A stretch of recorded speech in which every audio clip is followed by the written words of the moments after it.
All right, diving in today, folks, we're going to be talking about Reverend Sun Myung Moon, Oh, yeah. his peace philosophy. Huh?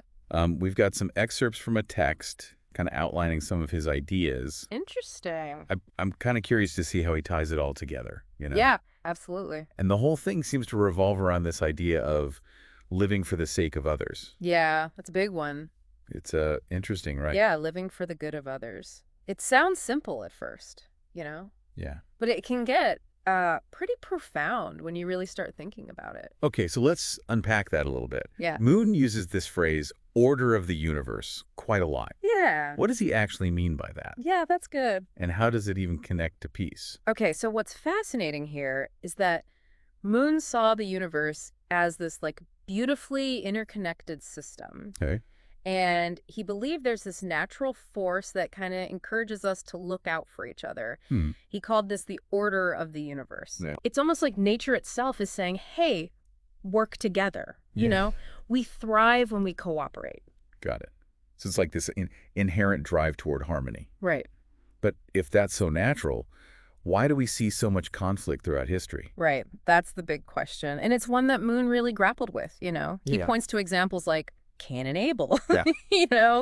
all the way to the problems we see today. I mean, racial tensions, family disputes. Yeah. It just seems like humanity has a tough time actually aligning with this order of the universe consistently. Right. And, he felt like that disconnect was the root of so much suffering. Okay, so how do we bridge that gap? How do we actually put this idea of living for the sake of others into practice, Yeah. both in our own lives and on a global scale? Well, Moon proposed this kind of multi-layered approach, right? Addressing individuals, Right. families, societies, entire nations. He really believed that true change starts with this internal transformation, Okay. a change of heart. And he saw religion and education as two powerful tools in this process. I see. Tools to kind of foster that internal shift. Right. But how did he see them working practically, Okay, so with religion, he believed it could help cultivate core moral values like love, compassion, Right, right. the foundation for peaceful interaction. Yeah. And through education, he hoped to empower people to bridge these cultural divides, Right. engage in real dialogue. Makes sense. But he didn't just talk the talk, right? No, absolutely not. He was known for actually taking action and building organizations to promote peace. Yeah, he was a man of action for sure. Put those beliefs into practice. He founded a bunch of organizations, Wow. like the Women's Federation for World Peace, Okay. Interreligious Federation for World Peace, Hmm? aiming to build bridges, create a more peaceful world. Yeah. And, one of his big focuses, Korean reunification. He saw that as a major key to global peace. Now, speaking of Korea, Moon was also pretty critical of communist ideology, wasn't he? Yeah, he was. How does that tie in? And that ties right back to his core beliefs, right? Okay. So he saw communism with this emphasis on, class struggle, Yeah. materialism, Uh-huh. as fundamentally opposed to this universal order of cooperation, Yeah. Mutual care that he always talked about. Okay, so zooming out a little bit, what was Moon's ultimate vision for the future? What did he imagine a peaceful world actually looking like? That's a great question. He dreamed of this world where barriers of race, culture, they just dissolved. Wow.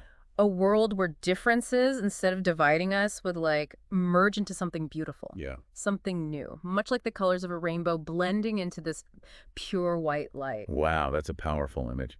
But okay, how do we get there? What's the path to that kind of harmony?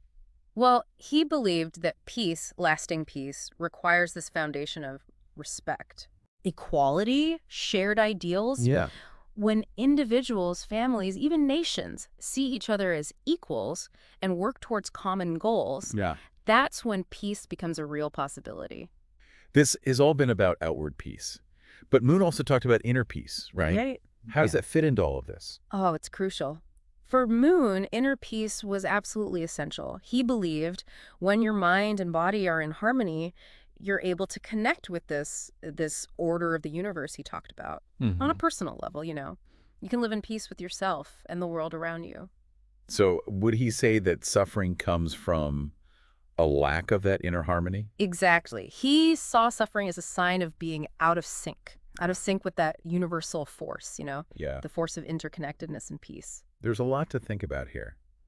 It seems like Moon's core message is that peace is an active commitment, Yeah. both individually and collectively, to serve others and constantly seek understanding. Absolutely. And he and his wife, Hak Ja-han Moon, they dedicated their lives to embodying that commitment, Yeah. inspiring others to do the same. It is inspiring. And, it makes you wonder how you can apply this to your own life, right? It really does. How can we as individuals contribute to a more peaceful world, starting with ourselves? Maybe reflecting on this idea of inner and outer peace Yeah. and how they're connected is a good place to start. A lot to ponder.